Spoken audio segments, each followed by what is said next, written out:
আমি কোর্টের ব্যাপারে কোনো কথা বলতে পারবো না, কারণ আমরা কোর্টের রায়টা মানবো। এটা হচ্ছে 1 নম্বর। 2 নম্বর, আমি তো বলেছি যে আমরা করে যাচ্ছি, আমরা রিভিউ করবো, এবং সেক্ষেত্রে খরচা ওদের করতে হবে না, খরচাটা গভর্নমেন্টই করবে, গভর্নমেন্টই দেখে দেবে। নাম্বার 3 হচ্ছে, যদি কোর্ট অ্যালাউ করে ওদের কাজ করতে দেবে, যদি কোর্ট ওখানে অ্যালাউ না করে, সেটা অল্টারনেটিভ কি হবে সেটা আমরা কোর্টের রায় থেকে ভাববো।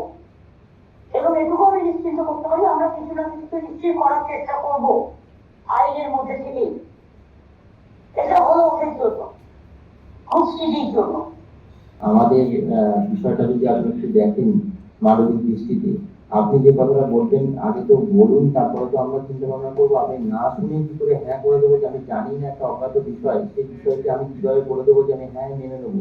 আমি তো জানি না সেই বিষয়টা।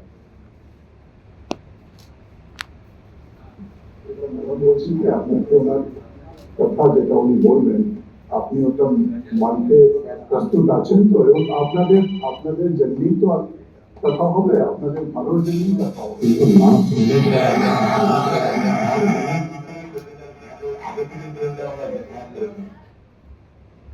আমরা ওরা হয়তো এখন ওয়েট করুক, তাহলে যখন রিভিউ হবে, রিভিউ কোর্ট কি জাজমেন্ট দিচ্ছে তার জন্য, তাহলে ওদের ওয়েট করতে হবে।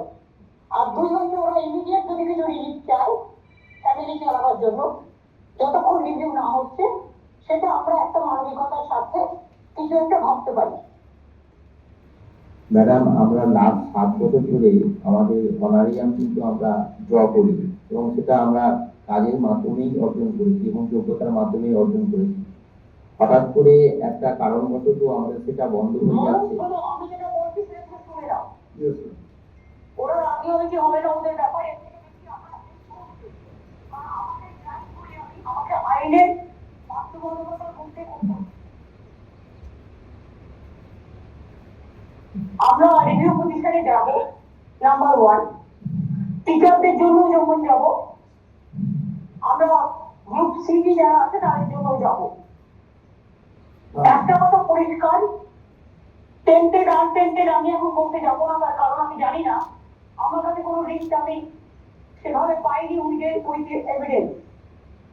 যখন ওইটা নিয়ে আমি রিভিউ করবার পর এটা নিয়ে ডিসিশন নিতে পারবো। কারণ আমাদের দেখতে হবে যে টেন্টেড আনটেন্টেড নামে যেটা বলেছে, তাহলে প্রথম থেকে বলা উচিত ছিল যে এদের বাদ দিয়ে দাও, ওদের রেখে দাও, কিন্তু সেটা তো বলিনি, সবটাকে বাতিল করে দিয়েছে গ্রুপ সিডি। আর 2 হচ্ছে যে আমাদের দেখতে হবে যে এভিডেন্সে কি আছে। একটা দেখো, আইনে হচ্ছে 1000 জন স্কপ ফ্রি হতে পারে, প্রিন্সিপাল অফ ল, কিন্তু একজনও ইনোসেন্ট যেন শাস্তি না পায়।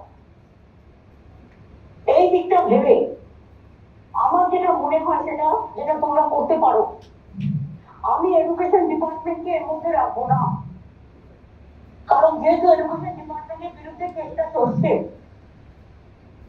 আমি কথা দিচ্ছি যে আমাদের গভর্নমেন্ট গ্রুপ সি, গ্রুপ টি এবং টিচার সবার জন্যই